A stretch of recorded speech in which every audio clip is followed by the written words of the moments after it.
A very good morning, distinguished guests, speakers, ladies and gentlemen. My name is Nazneen and I have the pleasure of being your MC today. On behalf of the Institute of South Asian Studies, ISAS-NUS, and the Trans-Systemic Law Research Cluster, Middle East Institute, MEI-NUS, I welcome you to the joint ISAS-MEI workshop titled Reflections on the Partitions of India and Palestine After 70 Years. To start the proceedings, I would like to invite Mr. Bilahari Kausikan, Chairman, MEI-NUS, to deliver the welcome remarks. Mr. Kausikan, please.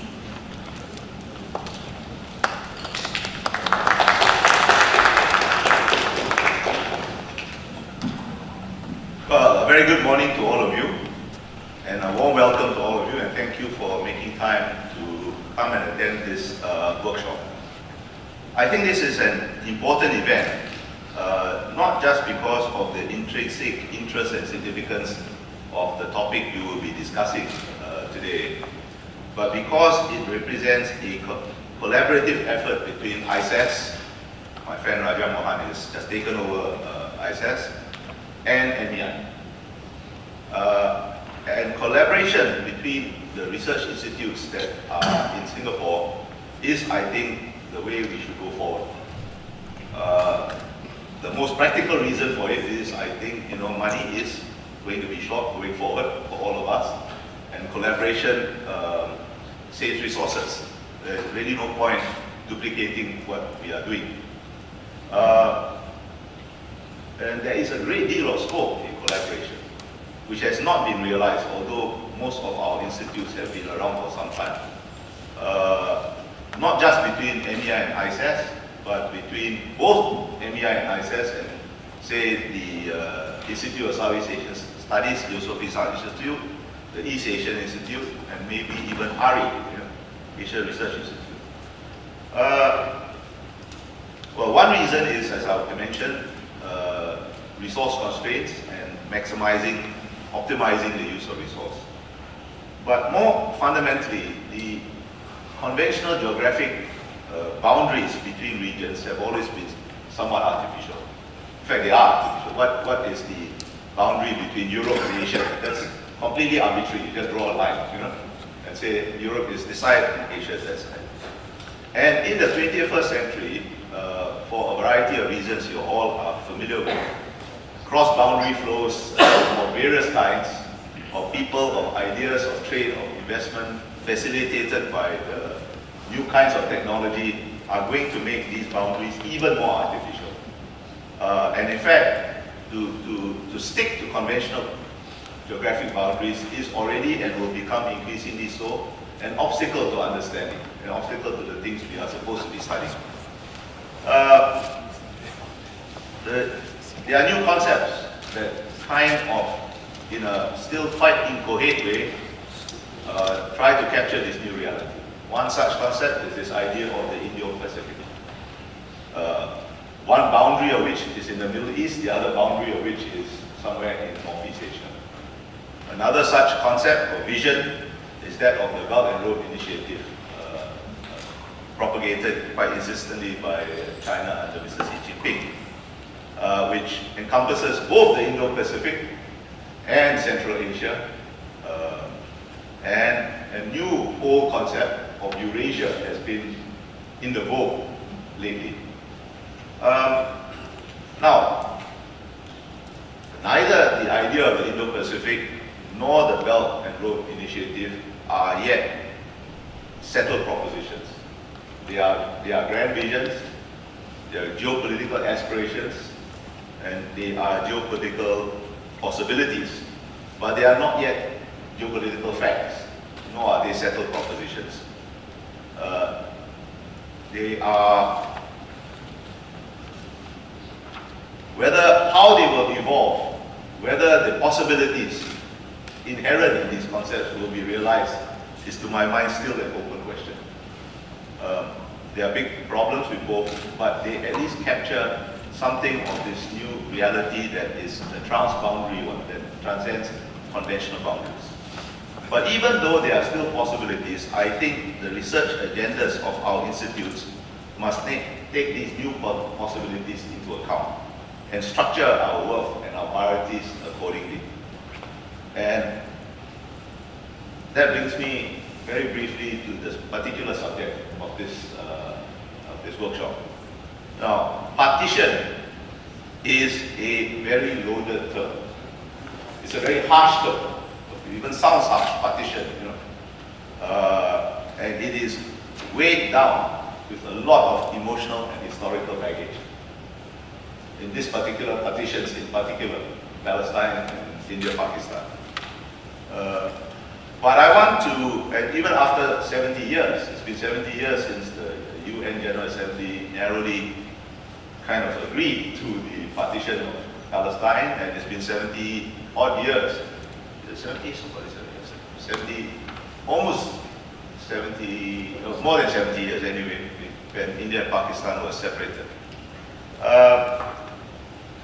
I'm not going to go into the substance of your discussions because for a start, I am not qualified and I'm here to learn from you all. But I want to leave you with a thought about a different kind of partition, even though it is not within the remit or the mandate of this particular workshop. And that is the partition between Malaysia and Singapore, which is about 53 years old. We didn't use the word, that harsh word partition, we used a gentler word called separation. But the idea is essentially the same.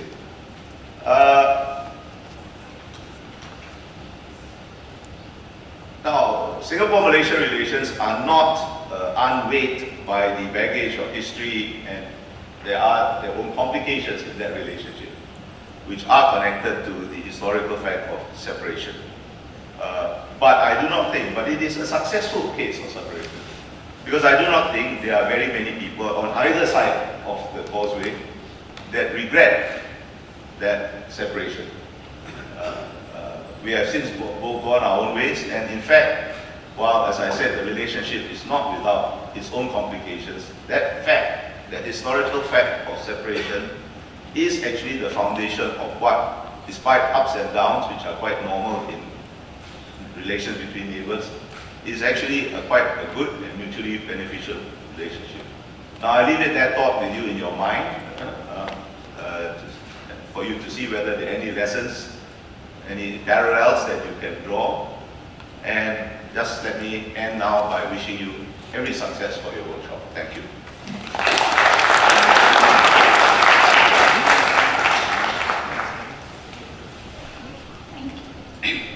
Thank you, Mr. Kausikan. I would now like to invite Professor C. Raja Mohan, Director, ISAS NUS, to deliver the introductory remarks. Professor Mohan, please.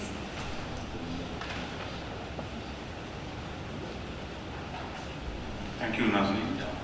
Let me join Ambassador Kausikan in welcoming all of you for this day's workshop on the partitions of the subcontinent and the Palestine.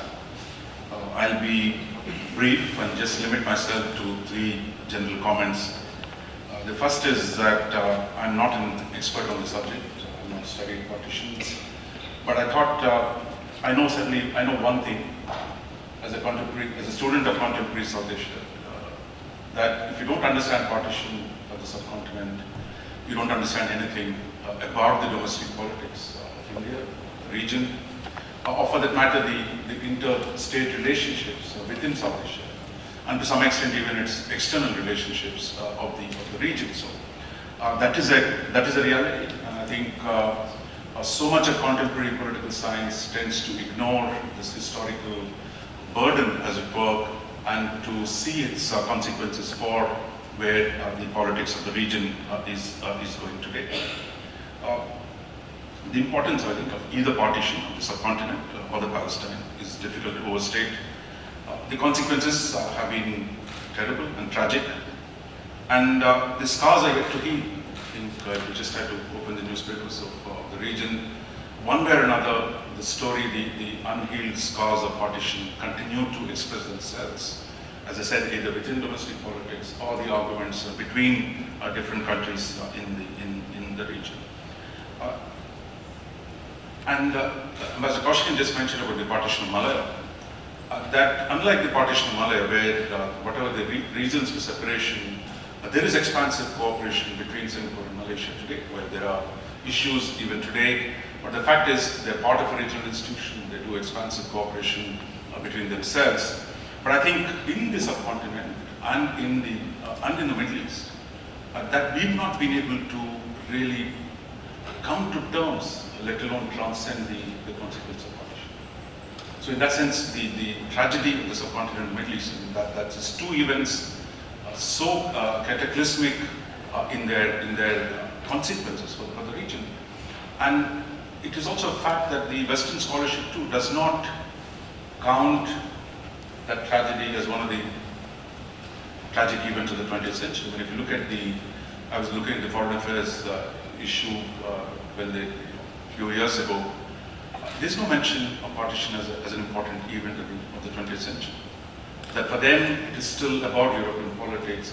But I think for those of us who live in this region, and certainly those of us who live in the subcontinent and the Middle East, the combination of decolonization and the partition have been hugely tragic outcomes for the region. Every generation, I think, in the two regions must come to terms with the partition, make fresh inquiries into its multiple dimensions, and certainly make new efforts to transcend the tragedy of partition. Therefore, I believe that study of partition must be an integral and continuing academic enterprise for those of us who are involved with these two regions. Comparisons have been done before between the partitions of the two regions in a very minor sense. But there's been no comprehensive study, and I think that's what this workshop's significance. I think it has brought formidable scholarship around this table, and they will weigh upon this subject. And we really want to congratulate all of them for being here and welcome them. And we look forward to the products and outcomes from this important discussion. The second point I wanted to highlight was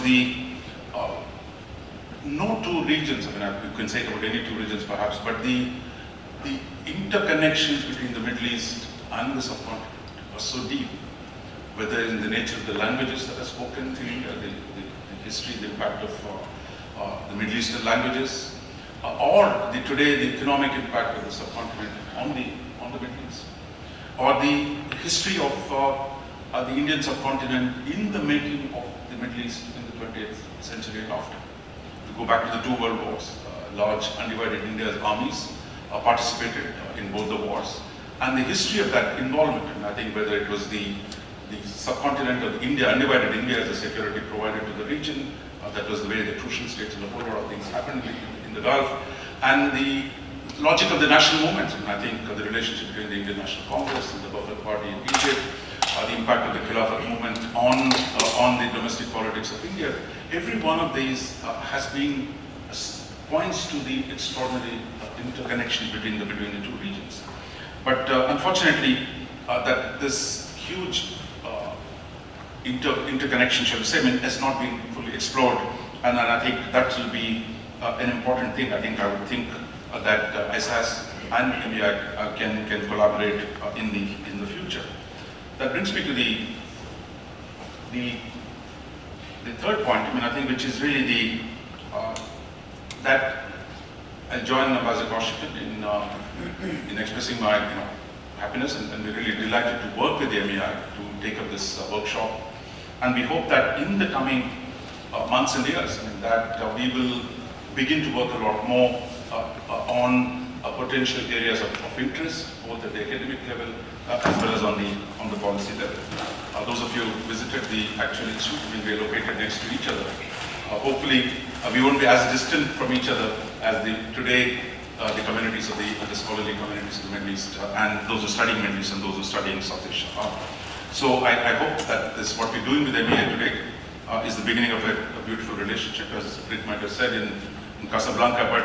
But I think the relationship between these two regions, I think, is going to be a huge priority for us, because I think the retrenchment, the Anglo-American retrenchment, potentially from the Middle East, the growing weight of East Asia in the Gulf and the Middle East, and India's own, growing stakes, and South Asia's growing stakes in the Middle East, demand that those of us who are looking at South Asian studies work far more closely with those who are the experts and scholars of the Middle East. And I think that's what we hope to do, and that this partnership that we've we've started between South Asian Institute, Institute of South Asian Studies and the Middle East Institute.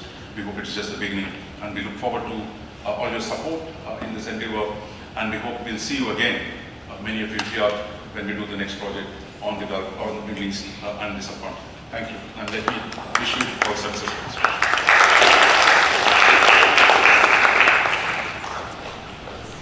Thank you, Professor Raja Mohan. I would now like to invite Dr. Victor Kattan, Senior Research Fellow, MEI and US, to deliver the introductory lecture titled, What is Partition? Dr. Kattan, please.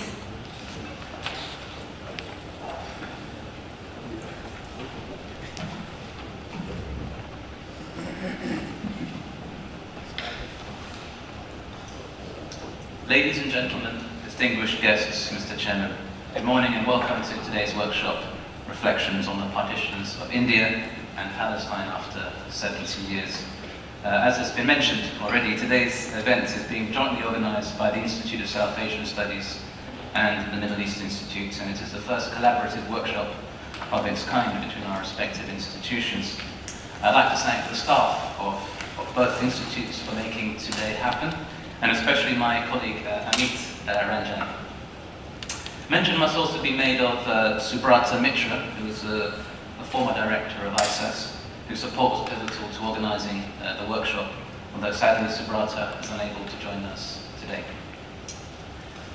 At first glance, the partitions of India and Palestine appear to be quite different, which may explain why they have not been compared until recently. Not only were they different in terms of size, demography, and the length of time they were subject to British rule, but they also had a different legal status in the imperial system. Palestine was not a British colony, but a League of Nations mandate, where the United Kingdom did not have exclusive jurisdiction.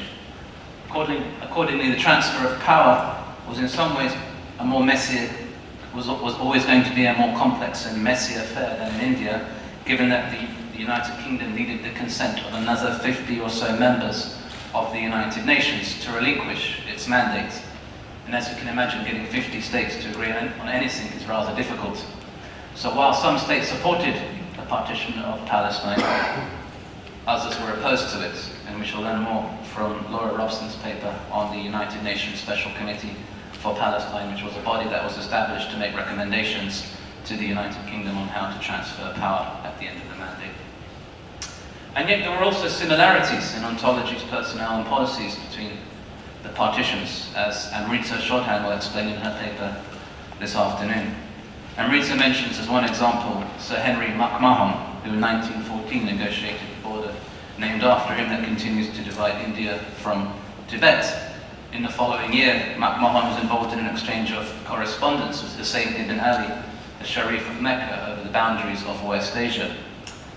This correspondence led to much controversy because it appeared to include Jerusalem in the area allotted to the Arab state, although McMahon would deny that this was his intention in formulating his letter to the Sharif in later years. Amrita also mentions Reginald Coupland, one of the authors of the Peel Commission report, although there is some disagreement as to how influential his views were in shaping the Peel partition plan. But Coupland was also involved in discussions on India in the 1940s. Perhaps the person who most clearly straddled both partitions was the Indian jurist Sir Muhammad Zafrullah Khan, who later became the first Asian president of the International Court of Justice after a distinguished career as a diplomat for Pakistan. Zafrullah had presented the Muslim League's arguments before the Punjab Boundary Commission. After that, he went to New York to argue against the partition of Palestine at the General Assembly. Zafrullah Khan was also involved with the debates at the United Nations Security Council on Kashmir. We shall hear his name mentioned again in some of today's papers. Another link between both partitions was the intense opposition to British policy in Palestine by Arabs and Indian Muslims because of the importance attached to the holy places there. The call to partition Palestine by the Peel Commission in 1937 was resisted by the Muslim Brotherhood, as we shall learn from Muhammad Ali Adrawi's talk this afternoon. Lord Peel's proposal was also condemned in several resolutions adopted by the Muslim League in British India, as well as by the governments of Egypt and Iraq at the League of Nations Assembly. The plan was promptly shelved by the British government in its 1939 White Paper following the Woodhead report. Another similarity between the partitions of India and Palestine that is addressed in several of the papers was the failure of the United Kingdom to maintain law and order during the unrest in 1947 and 1948 that led to mass expulsions and acts of ethnic cleansing scarring the histories of both places. But there was one major difference that needs to be mentioned at the outset. For Palestine, despite the numerous partition proposals that Penny Sinanoglu masterfully covers in her paper, was not in fact partitioned, at least not in the way the Peel Commission or the United Nations intended. For as we shall learn in our second panel, neither plan was enforced, even though the Peel Commission's report was extensively discussed by the Permanent Mandates Commission, and even though the UN partition plan was debated at length by the General Assembly. Instead, the modern borders of Israel were forged through war with the neighbouring Arab states, although one wonders what the 100,000 British troops that remained in Palestine until the 31st of June 1948, that is 7 months after the UN adopted its partition plan, were doing. In April 1948, the United States even drafted a trusteeship agreement to maintain the territorial integrity of Palestine after realizing, rather belatedly, that partition was impracticable. Despite the differences between the partitions of India and Palestine, I still find it intriguing that there have been so few collected works examining them, especially when you take into account the timing of the partitions, which occurred within months of each other. I understand Laura Robson has an edited book forthcoming with Stanford University Press with chapters that examine the partitions of Ireland, India, and Palestine, which we look forward to reading. Nicholas Manser compared Ireland and India in his famous 1974 lecture at Cambridge University, but he overlooked Palestine. There was also the pioneering study by the Irish historian T.G. Fraser, although I disagree with his argument that we must distinguish the partitions of Ireland, India, and Palestine from Germany, Korea, and Vietnam. Of course, those partitions are different. All partitions are, but they are still partitions. So this brings me to the title of my talk. What is partition? One way of answering this question is to use the technique of an international lawyer and to look at the common features that apply to all cases of partition. In other words, to look at the diplomatic practice. From this practice, we can see that partition is a form of statecraft, a policy that leads to the division of territory to preserve order amongst great powers. Accordingly, partition is an imperial phenomenon, an expression of power and the ability to project that power in rearranging the cartography of the world. Given that partition is an expression of state power, it is not surprising that law has often been invoked to justify it.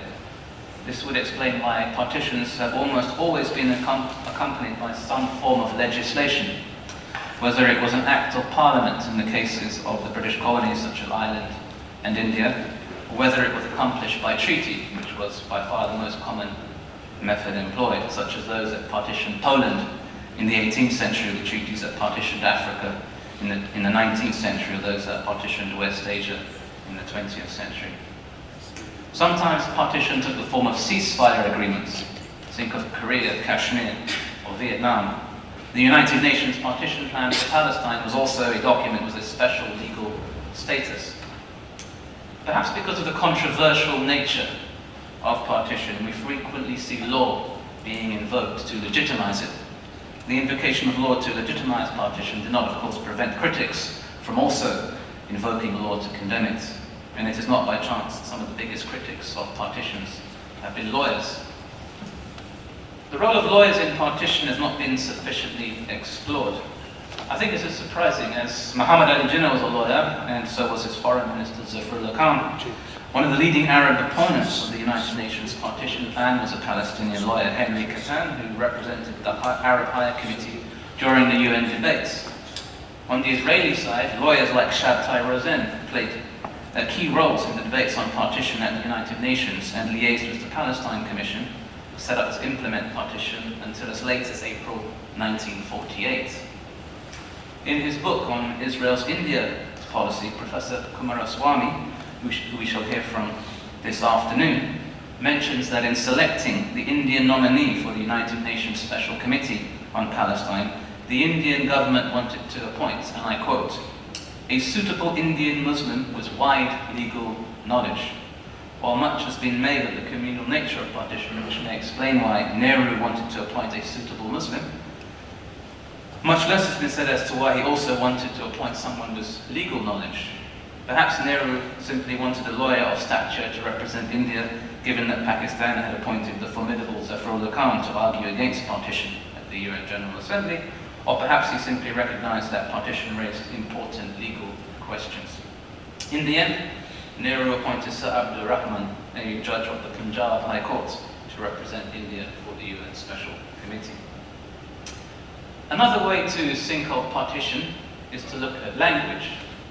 Is the word partition specifically used in the legislation or treaty? While this approach has intrinsic merits, I think it is too restrictive. For example, it would exclude the partitions of Ireland and India, where the word partition does not appear in the Government of Ireland Act of 1920 or in the Anglo-Irish Treaty of 1921, or even in the Indian Independence Act of 1947. I think it would surprise many in this room and elsewhere to discover that they have spent a good part of their lives studying something other than partition. While the word partition was not used in these legal texts, it was of course employed by politicians in the negotiations on the transfer of power, usually as a pejorative. But there were also those cases where the word partition was explicitly employed in the partition documents. The plan of partition as economic union for Palestine is an obvious example. A much earlier example was the attempt to partition the Habsburg Empire in the partition treaties concluded between Britain and the United Provinces in 1698 and 1700. The aim of these treaties was to prevent the establishment of a universal monarchy through the unification of the French and Spanish empires, although they failed in their aim when the treaties, which were supposedly secret, were published.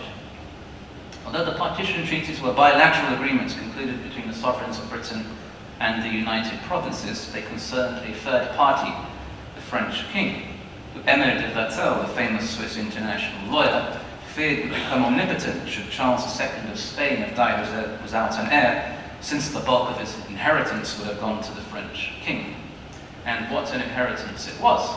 In addition to Spain, Central Europe and Southern Italy, the inheritance included the Americas, the Caribbean, and the Spanish East Indies.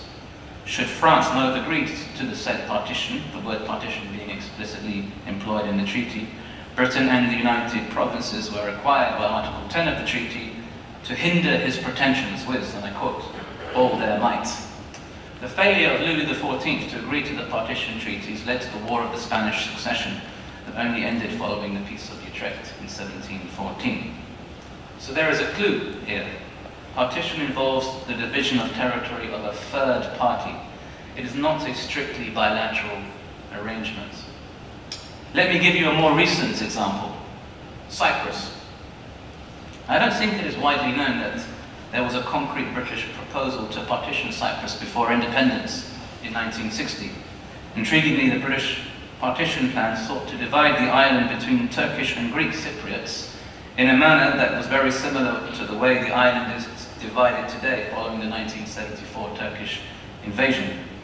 The plan the British Colonial Office found most attractive was to engineer the gradual polarization of the two communities over a period of years, so that partition would come about as a natural consequence of political developments in Cyprus, rather than being artificially imposed and enforced at great cost by the United Kingdom. And I'm paraphrasing from the language that was used in this top-secret partition document that was only declassified in the National Archives some 10 years ago. Obviously, the British government did not articulate its policy using this language when it presented its partition plan at the United Nations General Assembly in 1958.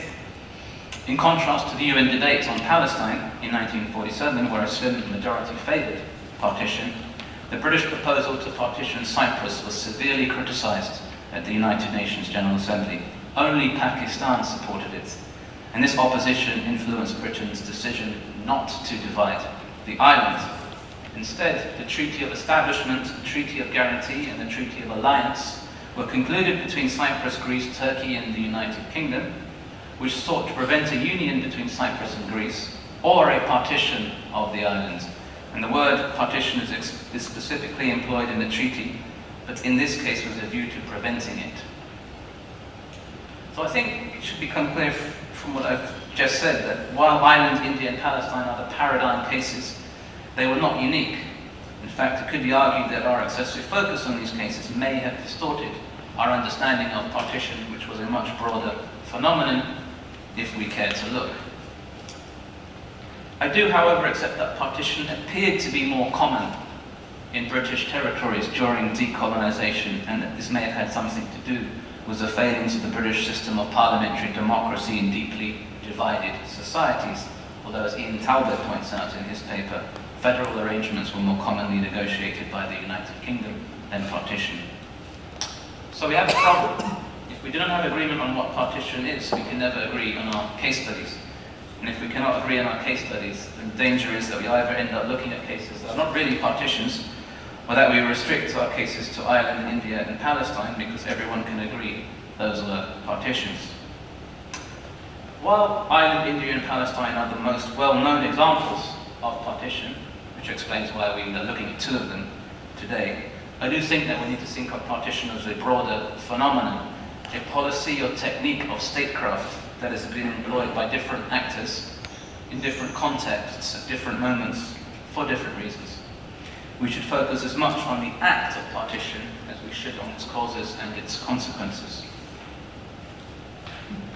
I've already mentioned that one of the hallmarks of partition is that it almost always involves the division of territory that belongs to a third party. In other words, it's a triangular relationship. If we understand partition in this way, we can see that it is a hegemonic act by which territory is divided by a colonial, neighbouring, regional or superpower, or by a group of states acting in concert, perhaps through an international organisation. So we shouldn't confuse partition with secession, which is commonly made, which refers to the creation of a new state through the separation of parts of the territory and population of an existing state with the consent of that state. So if we think of the Singapore, Malaysia example, my understanding is that it was consensual, that there were agreements reached. There was disagreement over the federation, but ultimately there was an agreement reached about the terms of the separation. By way of contrast, partition is an imposition by which a third party severs territory from a people who claim ownership of or self-determination over territory that is being divided without their consent, and that results in the establishment of a new international border. Or where consent has been obtained, serious concerns remain as to how that consent was obtained and whether it was a result of coercion. Perhaps a classic example is described by Ayesha Jalal in her paper when she explains that Jinnah was squeezed by Britain's last viceroy into accepting a partition settlement that he had rejected in 1944 and 1946. Another example of coercion prior to partition is currently before the International Court of Justice, where Mauritius is challenging the United Kingdom's detachment of the Chagos Islands to establish an American military facility on Diego Garcia as the price it had to pay for independence in 1968. So we can see partition is something that's still relevant today. It's not something that's purely historical. So my point is that while the political representatives of those places affected by partition may have consented to being divided, as they ultimately did in India and Mauritius, they may not agree on the shape that partition takes, which is left to the exclusive discretion of the power implementing partition. In other words, the shape of the new international border is determined by the partitioning power, that third party. So to conclude, while partition was a broader phenomenon than the partitions of India and Palestine, these places remain unfinished business from decolonization and remain areas of global instability. Whereas the troubles in islands, Cyprus and Vietnam were yesterday's problems, Israel and Palestine and India and Pakistan continue to remain trouble spots, which is why we are here today. One could also mention Korea, but that is another story. Thank you very much.